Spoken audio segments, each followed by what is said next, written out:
saudara, 3 orang meninggal dunia, sementara 84 orang lainnya terluka setelah sebuah bangunan majelis taklim di Desa Sukamakmur, Kecamatan Ciomas, Kabupaten Bogor, ambruk.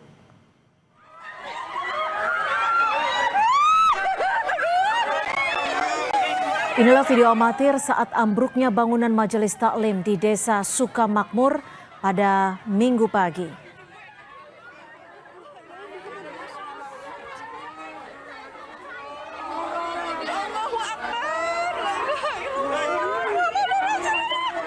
Kepanikan terjadi saat bangunan yang digunakan warga tiba-tiba ambruk. 50 orang tertimpa bangunan saat peristiwa ambruknya bangunan majelis taklim.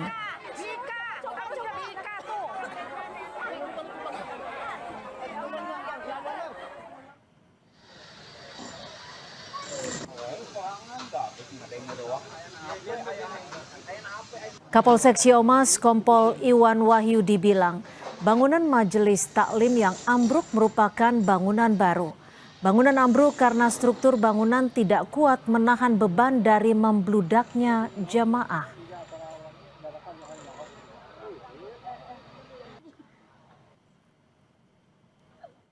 Kalau informasi dari warga, bangunan ini baru.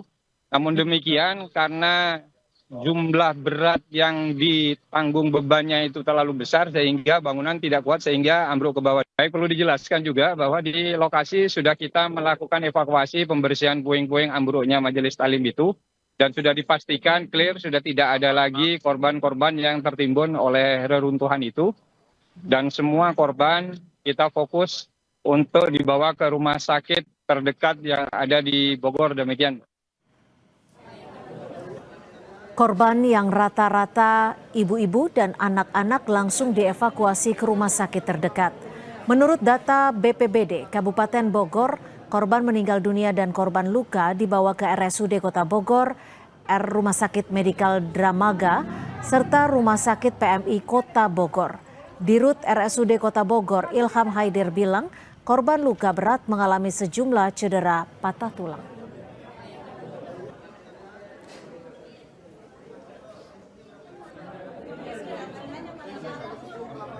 Timbunan, jadi tertimpa sama kan beton ya, bahan bangunan ya, jadi tertimpa sama batu betonnya, kan runtuh itu ya, jadi menyebabkan adanya cedera seperti patah ya, patah tulang, kemudian cedera organ visceral, organ dalam, dan itu perlu penegakan diagnosa cepat dan dilakukan tindakan secepat-cepat. Pasca ambruknya bangunan majelis taklim, tim gabungan Basarnas, TNI, Damkar, dan BPBD melakukan perobohan bangunan karena konstruksi bangunan miring dan dianggap berbahaya bagi warga. Pembongkaran bangunan dilakukan dengan alat secara manual.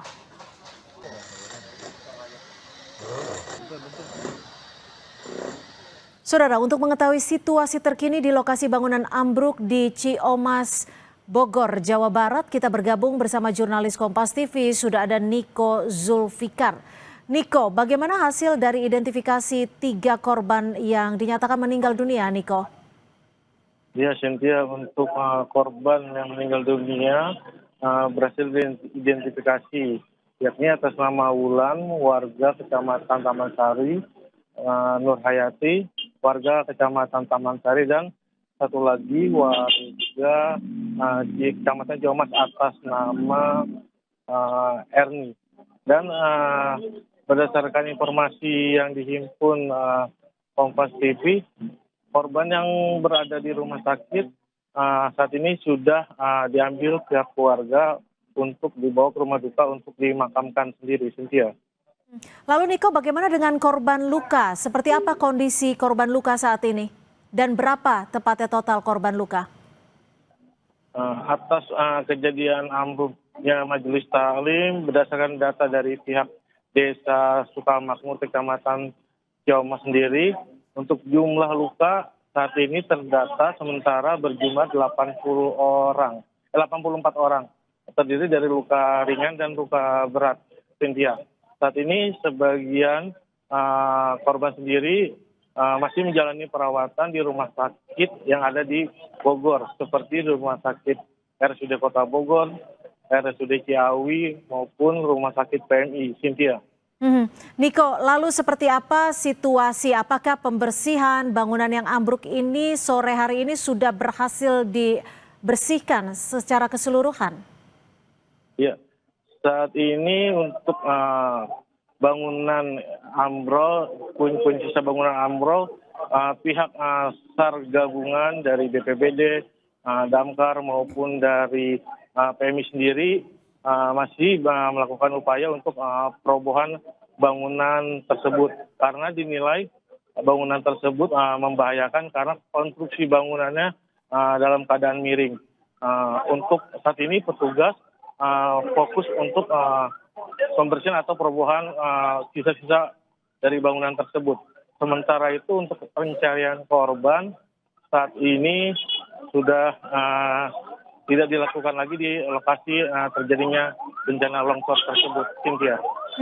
Niko, lalu bagaimana dengan konstruksi bangunan? Sebenarnya konstruksi bangunan ini apakah memang memiliki izin untuk dibangun? Kalau dilihat dari gambarnya kan memang berada di sisi sangat di lereng kebun gitu ya? Ya, betul Cynthia. Untuk bangunan sendiri di tempat lokasi longsornya berada di pinggiran jurang dengan kemiringan kurang lebih 30 sampai 40 derajat yang berletak di perkampungan rumah warga sendiri, Cynthia.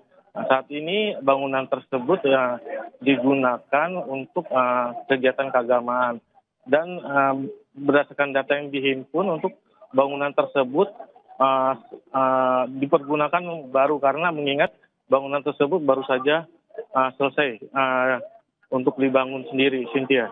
Niko, lalu bagaimana dengan konstruksi bangunannya? Apakah memang konstruksi bangunan ini sudah dinilai cukup aman begitu saat dibangun? Kalau Anda tadi sebutkan ini baru selesai dibangun.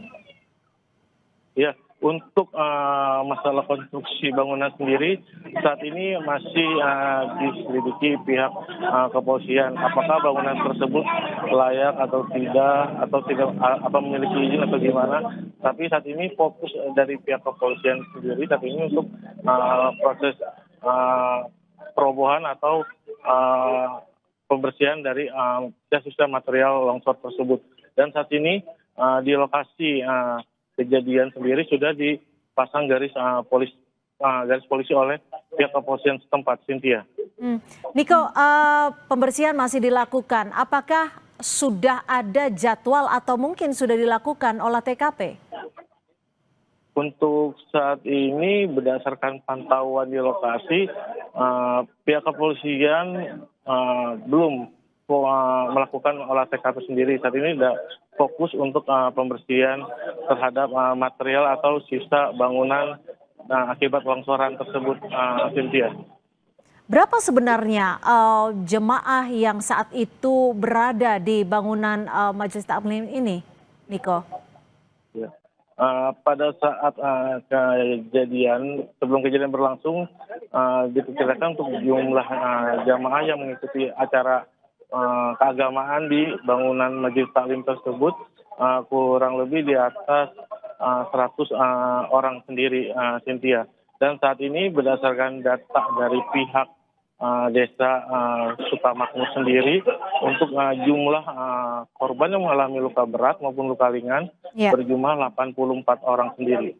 Niko, bangunan ini dinilai cukup berbahaya karena berada di lokasi yang cukup riskan seperti itu. Apakah dari pengamatan Anda di sekitar lokasi ini masih ada bangunan-bangunan yang bisa dikatakan cukup membahayakan? Berdasarkan pantauan tadi lokasi, untuk bangunan lainnya sendiri yang di sekitar lokasi kejadian masih relatif aman karena mengingat bangunan tersebut jauh dari lokasi atau jurangan. Sedangkan untuk lokasi tempat bangunan yang terjadinya longsor sendiri dekat dengan jurang atau tebingan dengan ketinggian diameternya sekitar 30 sampai 40 derajat, Cynthia. Adakah garis polisi terkait dengan radius zona aman di lokasi pembersihan ini? Ya, pihak kepolisian Ciamis sendiri pasca terjadinya longsor di bangunan majelis taklim tersebut sudah memasang garis polisi di lokasi kejadian. Hal ini dilakukan untuk warga maupun yang tidak berkepentingan untuk menjauhi daerah tersebut agar tidak terjadi hal-hal atau menambah korban akibat kejadian tersebut. Terima kasih jurnalis Kompas TV Niko Zulfikar melaporkan langsung dari Bogor, Jawa Barat.